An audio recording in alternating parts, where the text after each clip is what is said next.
उत्तर प्रदेश में होने वाले निकाय चुनाव लोकसभा चुनाव 2024 का सेमीफाइनल माने जा रहे हैं। और बेशक निकाय चुनाव सुनने में थोड़े छोटे लगते हैं, लेकिन आप अंदाजा लगाइए कि यहां पर हर जगह पर, हर सीट पर जो महापौर या मेयर का चुनाव होता है वो लगभग लोकसभा चुनाव की तरह होता है। यहां पर एक पूरा जिला जो है वो अपने प्रतिनिधि को चुनता है। लिहाजा किसके मेयर ज्यादा बनते हैं, कौन यहां पर वोटों के गणित में आगे निकलता है, बहुत महत्वपूर्ण होगा। ये बात तय है कि विधानसभा चुनाव, निकाय चुनाव, लोकसभा चुनाव, यहां पर चेहरे, मुद्दे बिल्कुल अलग होते हैं, लिहाजा थोड़ा फर्क होता है। लेकिन विधानसभा चुनाव में जिस तरह से समाजवादी पार्टी ने प्रदर्शन किया, उसके बाद अखिलेश यादव की उम्मीदें बढ़ी हैं कि निकाय चुनाव में भी उनकी पार्टी अच्छा प्रदर्शन कर पाएगी। लेकिन बहुजन समाज पार्टी ने भी इससे सीख ली है और अब उनकी कोशिश है कि वो उतना खराब प्रदर्शन ना करे जैसा विधानसभा चुनाव में किया था। लेकिन इस सब के बीच में ओम प्रकाश राजभर, शिवपाल यादव, ये कुछ ऐसे चेहरे हैं जो समाजवादी पार्टी की चुनौतियों को बढ़ाते हुए दिख रहे हैं। लिहाजा बीजेपी विधानसभा चुनाव के बाद ज्यादा बेहतर प्रदर्शन करने की तैयारी में दिखाई दे रही है। उसकी कोशिश ये है कि किसी तरह 2024 के पहले ये सेमीफाइनल यानी निकाय चुनाव ज्यादा बड़ी जीत के साथ में सामने रखा जाए और इससे ये भी स्पष्ट हो जाएगा कि क्या जनता के बीच में बीजेपी का जादू बरकरार है। इस सब के बीच में शिवपाल यादव ने जो स्टैंड लिया है वो अखिलेश यादव की परेशानी बढ़ाने वाला लगता है, या फिर शिवपाल यादव निकाय चुनाव में एक बार फिर अखिलेश यादव के साथ आ सकते हैं, ये इस ओर भी इशारा करता है। क्योंकि हमने देखा है ये दबाव की राजनीति या फिर दूर पास की राजनीति कई बार चुनाव से ठीक पहले देखने को मिलती है। शिवपाल यादव ने पहले भी स्पष्ट किया था कि वो निकाय चुनाव अपने दम पर लड़ेंगे, प्रसपा अलग से चुनाव लड़ेगी। प्रसपा अलग से चुनाव लड़ती है तो बेशक वो सीटें जीत पाए न जीत पाए, उनके प्रत्याशियों को कोई सफलता मिले न मिले, लेकिन ये बात तय है कि अखिलेश यादव की दिक्कतें बढ़ जाएंगी। उन्हीं का वोट बैंक या उन्हीं का कुछ ना कुछ वोट शेयर शिवपाल यादव काटने में कामयाब हो सकते हैं। और कुछ सीटें तो ऐसी हैं जहां पर वो प्रभावशाली दिखाई भी पड़ते हैं। बहरहाल अब देखना होगा कि शिवपाल यादव का क्या अगला स्टैंड होता है, क्योंकि जो इशारा उन्होंने किया है वो उससे ये स्पष्ट हो गया है कि प्रगतिशील समाजवादी पार्टी लोहिया के अध्यक्ष शिवपाल यादव भतीजे अखिलेश यादव के लिए परेशानियां खड़ी करेंगे, जो राह वो चुनते दिखाई दे रहे हैं। शुक्रवार को प्रसपा की प्रदेश कार्यकारिणी की बैठक भी हुई। शिवपाल यादव ने निकाय चुनाव अकेले लड़ने का ऐलान कर दिया। इसके साथ ही शिक्षा, चिकित्सा, बिजली व पेयजल की सुविधा को सस्ता करने के लिए, गरीबों के लिए निःशुल्क करने के लिए एक मांग उठाते हुए उन्होंने कहा नौकरशाही को जवाबदेह, पारदर्शी बनाने के लिए संथानम समिति की सिफारिशों को लागू किया जाना चाहिए। उन्होंने कहा कि अपने पहले के अनुभवों से सबक लेते हुए हम इस चुनाव में अकेले उतरेंगे। प्रसपा प्रगतिशील, समाजवादी व समावेशी राष्ट्रवाद के सिद्धांत के साथ आगे बढ़ेगी। गणित क्या है निकाय चुनाव का, ये हम आपको इस रिपोर्ट में समझाने जा रहे हैं। कहां पर कितनी सीटों पर कौन प्रभावित करता है, जातिगत समीकरण क्या होते हैं, किस तरीके से निकाय चुनाव 2024 के सेमीफाइनल कहे जा सकते हैं, कैसे 2024 के चुनाव को ये निकाय चुनाव प्रभावित कर सकते हैं, समझने जैसी रणनीति। और इस सब के बीच में शिवपाल यादव की राजनीति को हल्के में नहीं लिया जा सकता। वो कुछ ना कुछ प्रभाव डालेंगे। वो किसके साथ जाते हैं, किसको फायदा पहुंचाते हैं, किसको नुकसान पहुंचाते हैं, देखने वाली बात होगी। यानी उनके फैक्टर को कोई भी नज़रअंदाज नहीं कर रहा है, बीजेपी भी नहीं। अखिलेश के लिए तो वो परोक्ष रूप से एक चुनौती बने हुए हैं। लेकिन क्या अखिलेश विधानसभा चुनाव की तरह निकाय चुनाव के पहले अपने चाचा को मनाने में कामयाब होंगे, एक बड़ा सवाल है जिसका जवाब बहुत मुमकिन है आने वाले कुछ दिनों में मिल जाए। राम के नाम पर विभाजन और नफरत की राजनीति की इजाजत किसी को नहीं है, ये बात भी वो कह रहे हैं। तो आप समझ सकते हैं कि वो दोनों तरफ ही हमले करते दिखाई दे रहे हैं। प्रसपा मांग करती है कि सरकार रोजगार देने की कार्य योजना का रोड मैप जारी करे, यानी बीजेपी पर भी शिवपाल यादव ने बड़ा हमला किया है। वो सिर्फ अखिलेश यादव के लिए चुनौती नहीं है। अब ऐसे में क्या ये एक रणनीति दिखाई पड़ती है, क्योंकि शिवपाल यादव भी विधानसभा चुनाव के पहले जिस तरीके से अखिलेश यादव के साथ आ गए थे, उससे ये स्पष्ट हो गया कि अखिलेश यादव और शिवपाल के बीच में इतनी दूरियां नहीं है। एक फ़ोन कॉल पर या एक रिक्वेस्ट पर वो तुरंत समाजवादी पार्टी के साथ आ जाते हैं। अभी जिस तरह से अपने चाचा के लिए अखिलेश यादव ने विधानसभा में अग्रिम पंक्ति की सीट की मांग की है, उससे ये तो स्पष्ट हो गया है कि अखिलेश यादव शिवपाल यादव के फिर से नजदीक जाने की कोशिश कर रहे हैं। इन करीबियों के मायने क्या लगाए जाए। और फिर राम के नाम पर राजनीति की बात हो, रोजगार की मांग उठाना हो, अचानक से शिवपाल यादव का ये स्टैंड पूरा बदला हुआ दिखाई दे रहा है। निकाय चुनाव में वो उतरने वाले हैं। यानी वो एक तीर से दो निशाने साधने की कोशिश कर रहे हैं। निकाय चुनाव में क्या समाजवादी पार्टी के साथ मिलकर शिवपाल यादव चुनाव लड़ने वाले हैं, ये एक बहुत बड़ा सवाल है। क्या वो बीजेपी को चुनौती देते दिखाई देंगे? क्या वो बीजेपी पर यह दबाव बना रहे हैं कि उनके पदाधिकारियों को या उनकी पार्टी को भी टिकट दिया जाए, या टिकटों के लिए कोई समीकरण उनका और बीजेपी का हो?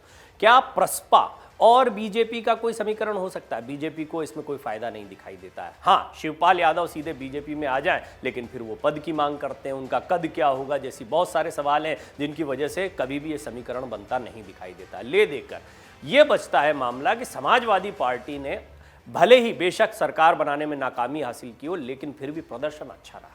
और निकाय चुनाव में इनकी ताकत और देखने को मिल सकती है। निकाय चुनाव तो कम से कम प्रधानमंत्री मोदी के चेहरे पर नहीं लड़ा जाएगा। स्थानीय चेहरे बहुत महत्वपूर्ण होते हैं। मेयर के चुनाव में, पार्षदों के चुनाव में हमने देखा है कि किस तरीके से स्थानीय मुद्दे बहुत महत्वपूर्ण होते हैं, लेकिन इनका इम्पैक्ट बहुत बढ़ा जाता है, मैसेज बहुत बढ़ा जाता है। सरकार ने इस बार नगर निकाय के लिए वार्डों का निर्धारण तय करने का काम शुरू कर दिया है। ऐसे में नगर पंचायत में कम से कम 10 वार्ड रखे जाएंगे, जबकि अधिकतम 24 वार्ड रह सकते हैं। आप समझ लीजिए कि निकाय चुनाव किस तरीके से होंगे। पंचायत की बात हुई, अब नगर पालिका क्षेत्र में कम से कम 25 और अधिकतम 56 वार्ड निर्धारित करने पर जोर दिया जा रहा है।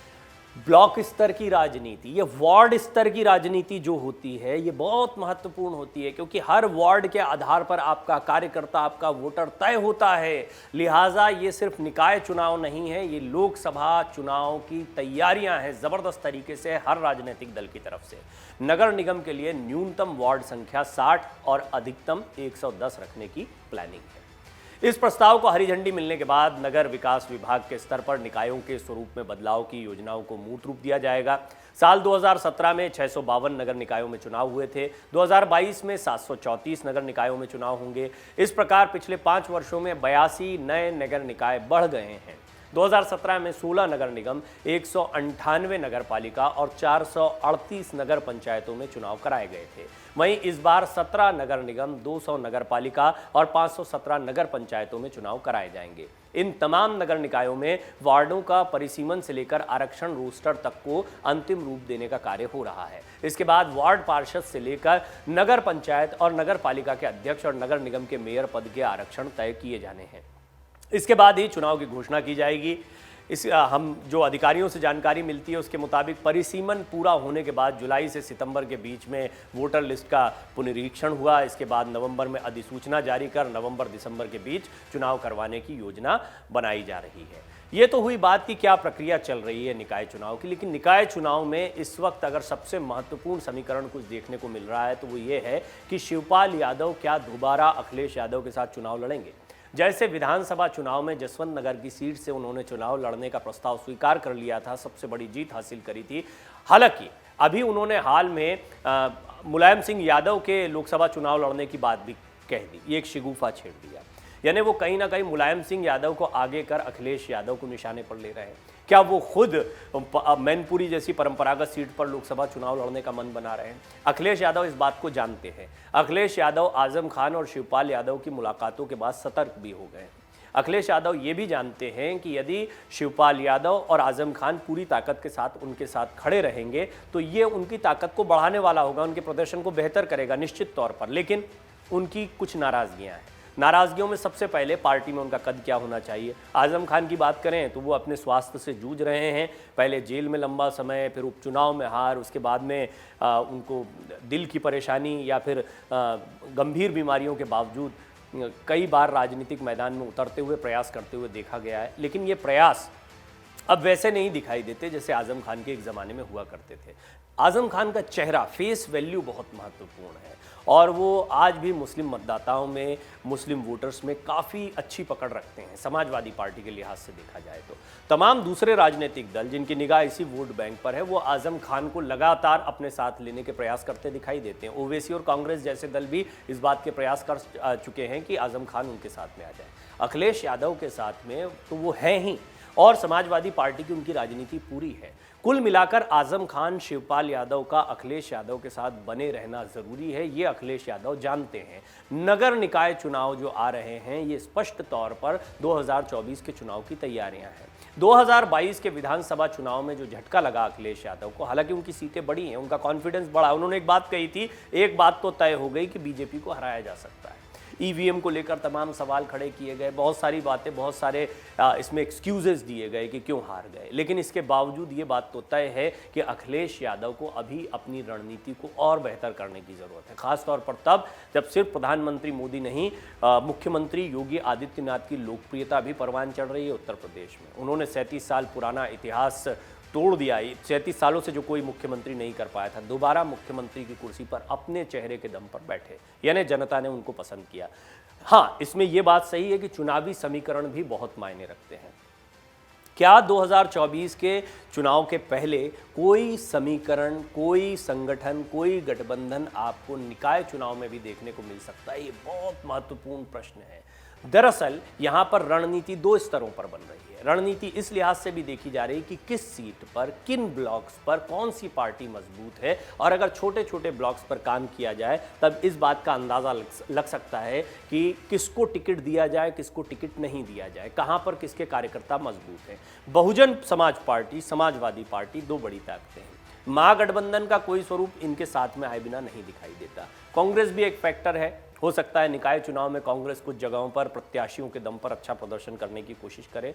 बीजेपी को सब मिलकर टक्कर देते दिखाई दे रहे हैं। बीएसपी के निशाने पर बीजेपी है, समाजवादी पार्टी के लिए तो है ही सबसे बड़ी प्रतिद्वंदी बीजेपी, और साथ ही साथ में शिवपाल यादव जो हैं उन्होंने भी राम के नाम की राजनीति या रोजगार का मुद्दा उठाकर ये स्पष्ट कर दिया कि बीजेपी के साथ वो पूरी तरह से है नहीं, गाए बगाए वो बीजेपी के साथ दिखाई पड़ते हैं, लेकिन फिलहाल ऐसा लग नहीं रहा है कि वो बीजेपी के साथ पूरे तरीके से जाते हुए दिखाई दे रहे हैं। और ये फैसला प्रसपा निकाय चुनाव अपने दम पर लड़ेगी, ये फैसला उन्होंने ऐसे समय पर लिया है जब उनके इधर उधर जाने, किसके साथ हैं किसके साथ नहीं हैं के सवाल उठ रहे थे। आजम खान से मुलाकात के बाद भी ये फैसला लिया गया। ये बात गौर करने वाली है। दिल्ली में दोनों की एक गुप्त मीटिंग हुई थी, हालांकि इस मीटिंग के बारे में स्पष्टता कुछ भी नहीं कहा गया। स्वास्थ्य का हालचाल लेने के लिए मीटिंग हुई। इस तरह की मुलाकातें शिवपाल यादव पहले भी करते रहे। आजम खान भी इस पर कुछ नहीं कहते हैं, शिवपाल यादव भी इस पर कुछ नहीं कहते हैं। सियासी जानकारों का मानना है कि ये दोनों बहुत ही मजबूत समीकरण है समाजवादी पार्टी की राजनीति के लिहाज से। अब देखना होगा कि अखिलेश यादव को कितना दबाव में लेकर आते हैं। सबसे महत्वपूर्ण बात यह है कि क्या शिवपाल और अखिलेश यादव दोबारा साथ में आ रहे हैं। निकाय चुनाव लड़ते वक्त क्या सीटों के बंटवारे को लेकर कोई कंफ्यूजन है? क्या अखिलेश यादव, शिवपाल यादव और आजम खान को साथ में रखकर अपनी ताकत को ज्यादा बढ़ाएंगे? क्योंकि नगरीय निकाय चुनाव के जो भी नतीजे आएंगे वो 2024 की रणनीति को पूरी तरह से निर्धारित करेंगे। अगर आप ये वीडियो YouTube पर देख रहे हैं तो हमारे चैनल को सब्सक्राइब करें और बेल आइकन को दबाना ना भूलें। अगर आप Facebook पर ये वीडियो देख रहे हैं तो हमारे पेज को लाइक करें। डाउनलोड करें अमर उजाला ऐप और पाएं खबरें लगातार।